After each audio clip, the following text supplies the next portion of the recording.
...2013 yılının iyulünde Ramazan ayında min urazat etken vakıtta hiç bilen aşarga dep, eybirler alırga dep kafega bargan idim. Şu vakıtta 5 faşist lozunglar kışkırışı kişiler mena hücum etti. Birisinin kolunda pistolet idi, birisinin kolunda bıçak idi. Onlar mena nayını büyüldüm Tatar huyan, ellerinde kimsetiler milletini, dinini, İslam dinini kimsetip mena karata kışkıra başladılar. Kulların faşistler gibi kütere başladılar.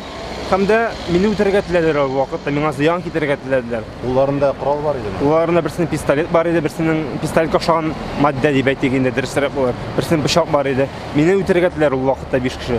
Allah'a şükür isen kaldım. Ne? Onlar yanadılar mı? Niçin ütergetlediler? Mene biz seni tatarski nacist biz seni üterebez, biz seni hazır şundaq bitirebez deyip yanadılar mena. Аларны ул шулык төркем, ул банда казанских нацистов дип атаганнар алар үзләрен. Күп кенә җинаятләр кылганнар. Шул 2013 елның декабрендә алар Бауман Кавказ егетләренә һөҗүм итеп, берничәсен пычак белән кискәннәр дә хәтта. Алар больницаларда ятып чыккан кешеләр. Алар тагын әллә нинди шундый фашистик әйберләр эшләгәннәр. Менә инде узган елның декабрендә аларны утырттылар. Берсен 8 ел бирделәр, берсен 6 ел бирделәр. Әмма берсен минем эпизод буенча гаепсез дип таттылар. Һәм дә хәзер мине гаеплиләр аңа карата нахак сүз сөйләгәнмен икән, имеш. Мин әлбәттә үземне гаепсез дип таныйм, гаепсез дип саныйм, чөнки мине идеологик рознь буенча үч иткәнмен дип саныйлар. Ягъни мин ниндер идеологический каршылыклар белән тегеләргә нахак сөйләгәнмен булып чыга. Хаклыкта минем яктан бер инде идеологик каршылык юк. Тегеләр үзләре фашистлар булып чыга бит инде. Алар үзләре нацист идеологияләр булган кешеләр, экстремистлар булып чыга. Хәзер мине гаеплиләр. Әлбәттә бу дөрес түгел, һәм әлбәттә мин моны белән риза түгел. Менә бу шаһидләр булган килмәде. Ни өчен килмәделәр дип уйлыйсың син?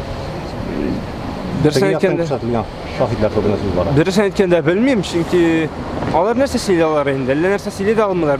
Чөнки ул дүр шаһид ни бары. Икесе аның следовательләр тегешне алып барган, һәм берсе инде үзе Журавлев, миңа һөҗүм иткән кеше, берсе аның әнисе. Нәрсә сөйли алалар алар? Димәк, алар иреккә чыккан булса да. Юк, теге Журавлев дигән көндә төрмәдә утыра. Һәм аны белмим нигә китермәгәннәрдер. Бик сәер. Гомумән бу эшне бик сәер рәвештә тоталар. Иң кызыгы миңа җинаять эшен 13 январьда ачканнар инде. Моның турында мин белдем 20 январьда гына ни бары. 20 январьда түгел, 20 майда гына ни бары тик. Ягъни җинаять эше ачканнан соң 4 ай миңа белгертмәгәннәр. Мин моның турында хәбәрдар гомумән булмадым. Ничек бу мөмкин? Аннан соң менә миңа обвинительное заключение тапшырдылар 2 июньдә, ә бүген инде урамда 11 август, ягъни шул кадәр зак сузалар. Юкка гына сузалар дип санамыйм. Әлбәттә, монда иң кызыклы нәрсә миңа җинаять эше ачылды Төркия белән Россия низагының менә нәкъ иң теге острый вакытларында дип әйтиммесең, һәм дә шуның белән бәйле түгел микән дип фаразлыйм хәтта. Билгеле булганча мин бит Төрки карар гәҗәтен чыгарам.